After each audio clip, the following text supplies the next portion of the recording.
মুশফিকের কথা বললেন, অবশ্যই তাকে টিমের মধ্যে পাওয়া একটা বড় ব্লেসিং। না, আমার মনে হয় যে আমাদের প্রত্যেকটা টিম যেরকম আপনারা বলছেন যে অর্গানাইজ ওয়েতে চলার চেষ্টা করছে সবাই, তো ওইভাবেই আমিও ফিল করছি যে খুবই প্রফেশনালিজম আমরা মেনটেন করার চেষ্টা করছি এবং আমি বলবো খুবই ওয়েল অর্গানাইজড।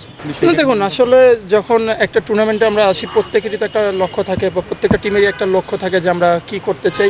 আমাদেরও অবশ্যই একদম শেষ পর্যন্ত খেলার ইচ্ছা আছে, বাট প্ল্যান ওয়াইজ যদি বলেন, আমি শিওর যে টিম ম্যানেজমেন্ট আমাদেরকে যেই মেসেজটা দিয়েছে যে আমরা ফেজ বাই ফেজ বা ম্যাচ বাই ম্যাচ এগোতে চাই। অবশ্যই প্রথমে আমরা সিলেটে যেহেতু খেলা আছে, তো আমরা স্পেশালি প্রথম দুইটা ম্যাচ নিয়েই প্রথমে আমাদের পরিকল্পনা সাজানোর চেষ্টা করছি। দেখুন, আসলে অ্যাজ এ প্রফেশনাল আপনি যখন মাঠের ভিতরে ঢুকে যান, তখন আসলে অনেস্টলি যদি বলেন, আপনার ফ্যামিলির অনেক বিষয়ও আপনি মাথায় নিয়ে মাঠে নামেন না। তো হ্যাঁ, একটা রেসপেক্টের জায়গা অবশ্যই আমরা আমাদের টিম থেকে দেখানোর চেষ্টা করা হচ্ছে বা ওটা দেখানো হবে পুরো টুর্নামেন্ট জুড়ে। বাট আমার মনে হয় অ্যাজ এ প্রফেশনাল আমরা যখন প্র্যাকটিসে নেমে যাই বা ম্যাচে ইনভলভ হয়ে যাই, প্রত্যেকেই আসলে শুধু ক্রিকেটটা নিয়েই ভাবে। না, অ্যাকচুয়ালি আমি ব্যাটিং করছিলাম ওই সময়, আপনারা যদি খেয়াল করেছেন কিনা আমি জানি না। ওখানে যারা ছিল তারা বলতে পারবে আসলে। আর আমি শুনতেও চাইনি যে আসলে কী হয়েছে। জাস্ট শুনলাম যে একটু বল সম্ভবত ওদিকে চলে গেছিল, বাট আমি অনেস্টলি জানি না অ্যাকচুয়াল ইনসিডেন্টটা কি। না, দেখুন, অবশ্যই লক্ষ্য আছে যে যখনই সুযোগ পাবো তখনই নিজের সর্বোচ্চটা দেওয়ার চেষ্টা করা এবং যেটা বলছেন যে হ্যাঁ, এনসিএলটা আলহামদুলিল্লাহ খুব ভালো গিয়েছে এবং চেষ্টা করব যে সেখানে যেরকম মাইন্ডসেট নিয়ে ব্যাটিং করেছি সেগুলো নিয়েই সেটাই আসলে কন্টিনিউ করার।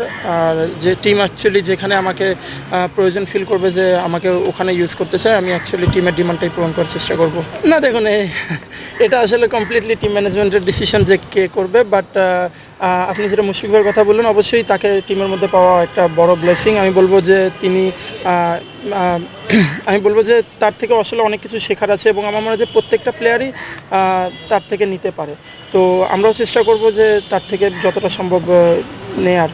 না, আসলে যখন আমরা যখন ক্রিকেট খেলতে নামি, তখন যেই ফরম্যাটেই খেলি না কেন, আসলে আপনি সিরিয়াসনেসের মাত্রা যদি বলেন অ্যাকচুয়ালি একই রকম থাকে। বাট লাস্ট বেশ কিছুদিন ধরে টি-20 অনেক বেশি খেলা হচ্ছে, তো এই জায়গাটা আমি বলবো যে আমি আরও ধীরে ধীরে বেশি অভ্যস্ত হচ্ছি। না, দেখুন, আসলে আপনি ক্লান্তির কথা যদি প্রথমে বলেন, তাহলে আমি বলবো যে আমরা যখন এনসিএলটা শেষ করলাম, তারপরে কিন্তু আমরা প্রায় 5-6 দিন ব্রেক নিয়েছি। তো আমার মনে হয় যে 5-6 দিনের ব্রেক একটা প্রফেশনাল প্লেয়ারের জন্য এনাফ ব্রেক। তো আমি বলবো যে ক্লান্তির জায়গাটা আসলে নাই। আর প্র্যাকটিসে যেটা বললেন যে প্রস্তুতির সময়টা, আমি বলবো যে যেহেতু আমরা 4 ডেটা খেলেছি, অবশ্যই তার আগে তো most of the player NCL টি-20 খেলেছে। আর তো আপনি ইন্টারন্যাশনালেও যখন দেখবেন না, আসলে এখন প্রত্যেকটা টিমই এত ব্যস্ততা থাকে প্রত্যেকটা টিমের, যে কেউই আসলে যে বলবে যে 1 সপ্তাহ 10 দিন ধরে একটা প্র্যাকটিস করে বা একটা ফরম্যাট প্র্যাকটিস করে, ব্যাপারটা এরকম না। আমার মনে হয় 2-3টা নেট সেশন প্র্যাকটিস করে প্রত্যেকটা ইন্টারন্যাশনাল টিমও আসলে ওইভাবে করে রেডি হচ্ছে। তো আমি বলবো যে ইটস অল অ্যাবাউট যে কে কীভাবে অ্যাডজাস্ট করছে।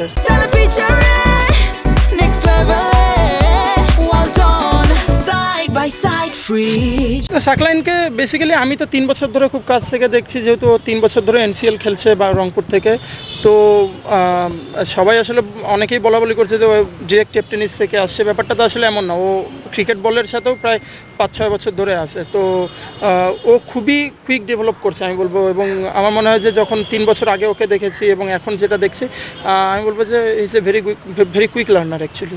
দেখুন, আসলে প্রত্যেকটা প্লেয়ারই তো এক্সপেক্ট করে এবং যে আমি খেলবো, তো এক্সপেকটেশন আমারও ওটাই আছে যে আমি ইনশাল্লাহ খেলবো। আর এটা আসলে কমপ্লিটলি আমি যেটা বললাম যে এটা তো আসলে টিম ম্যানেজমেন্টের ডিসিশন যে কে কাকে খেলাবে। বাট আমি রেডি আছি, যখনই প্রয়োজন পড়বে ইনশাল্লাহ আমি যে কোনো রোলে খেলার জন্য রেডি আছি। দেখুন, এটা আসলে আমার জন্য অ্যান্সার দেওয়া কঠিন। এটা মানে আমার অ্যান্সার দেওয়াও ঠিক হবে না এটা, কেননা আমি চাই না যে আমার কোনো কমেন্ট টিমের পরিবেশকে অন্যরকম একটা বিব্রতকর অবস্থায় ফেলুক। তো আমি বলবো যে এটা it's all up to them.